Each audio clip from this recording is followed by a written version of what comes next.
I think and the women's movement in Iran is at a very critical juncture. The Iranian government has shown regrettable records when it comes to women's rights. In the past 4 decades, the government has shown no tolerance for civic and advocacy efforts to improve women's rights. Demanding equal rights for women is considered a very sensitive topic. The government has made every effort to force women into subordinate positions, reduce the impacts of their grassroots movement, and normalize their inferiority as a status quo. The government's patriarchal narrative that appeals to religion and traditions denies women's rights and portrays WHRDs as troublemaking Western agents. While the rights of women are systematically violated, WHRDs are being pushed to the margin of society and increasingly face long-term prison sentences and targeted harassment. Women activists in Iran have always been working under very difficult situation. And as you mentioned, they've been facing with economic crisis due to sanction and pandemic in recent years. I see most of their work are online now, but they have also some activities on the ground, like they try to make conversation with people about sexual assault and raise their awareness, holding workshop on creating a work environment without harassment and violence. They talk more and more about discrimination in law, write about it, and use social media to influence on more people.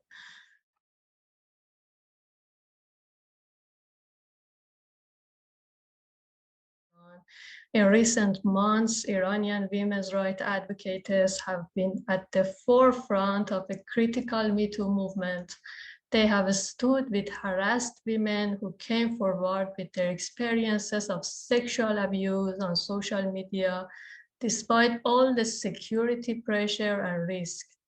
They support them and demand rules which can protect women against violence.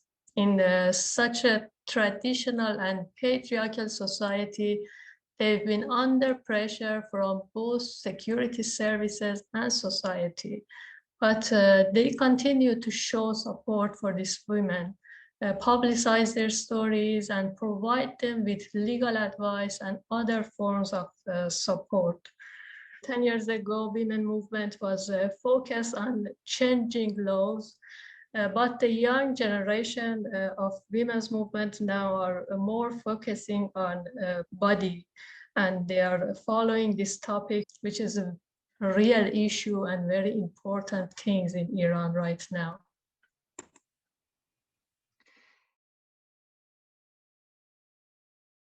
The repression and harassment against women's rights activists and groups are often carried out in various ways.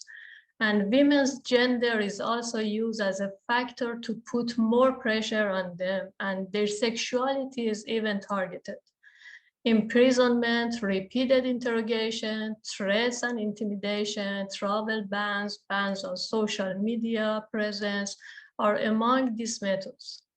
At the moment, there are around 50 women political prisoners in Iran that we know their names, and most of them are WHRDs. Probably there are others that we don't know of. In the past year, several women human rights defenders have been imprisoned or sentenced to prison. Some of them just for their efforts on women's rights and others for defending human rights. To name a few, Hoda Amid is sentenced to 8 years in prison, Najm Wahedi sentenced to 7 years in prison, Raha Askarizadeh sentenced to 2 years in prison, journalist and photographer Aliye Motallebzadeh is currently spending 3 years sentence in Evin prison.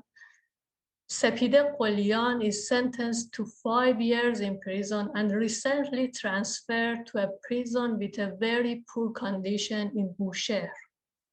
And also 2 days ago, Sabah Ahari's family announced that she was infected by COVID in Qarchak prison. She is only 20 years old and one of the youngest political prisoners in Iran. She is sentenced to 7.5 years in prison for protesting against compulsory hijab. What is happening now, and I insist on mentioning it, is that the security services are trying to break up the women's political ward in Evin.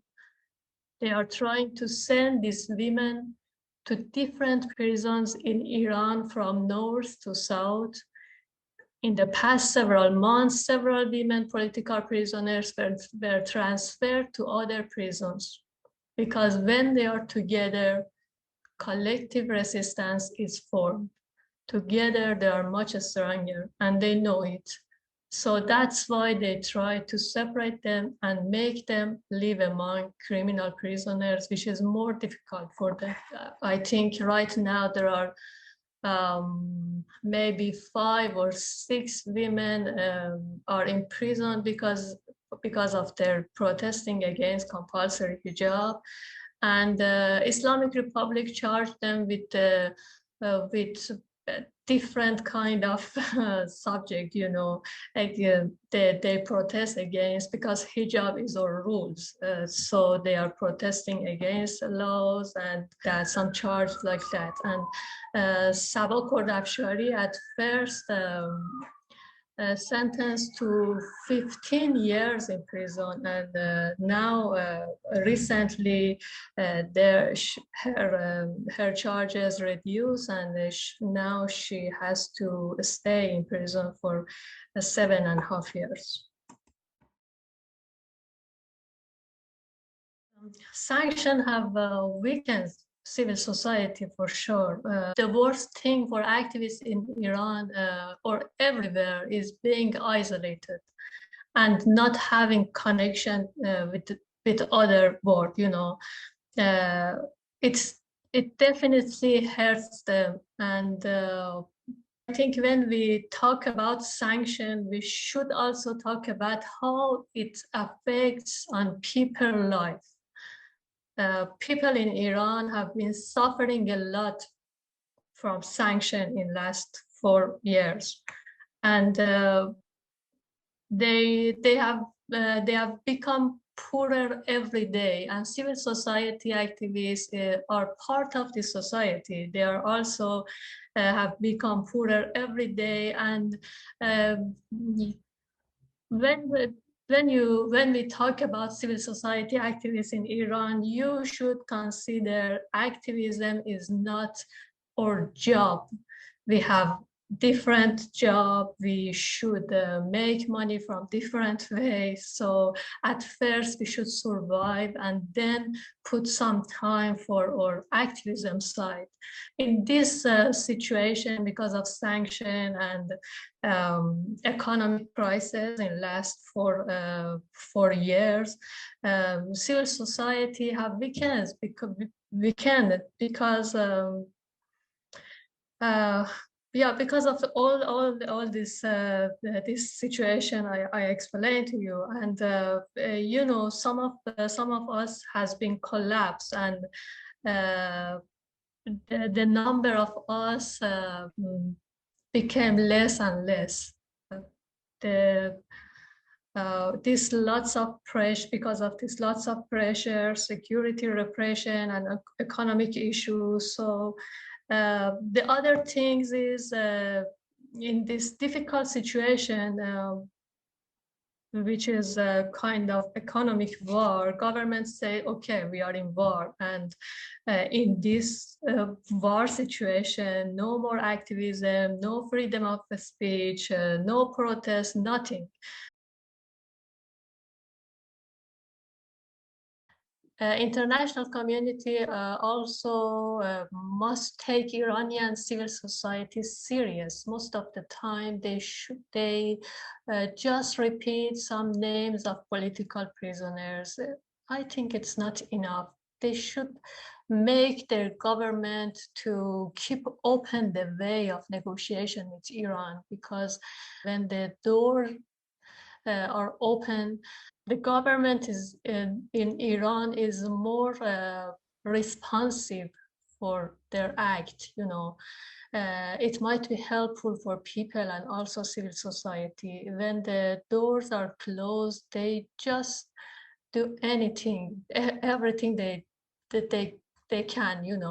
They murdered people behind the door, they shut down internet, they executed more, arrest activists, and women activists in Iran also need to be heard. International women organization can be their voice. They must pay attention to them, while Iran government doesn't let them to have connection with other world.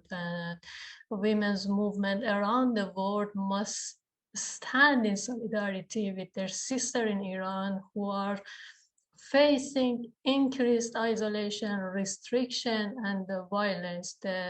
I think the isolation of women working in contexts where civic space is limited or non-existent can only end through diligent advocacy and support of the international women organization.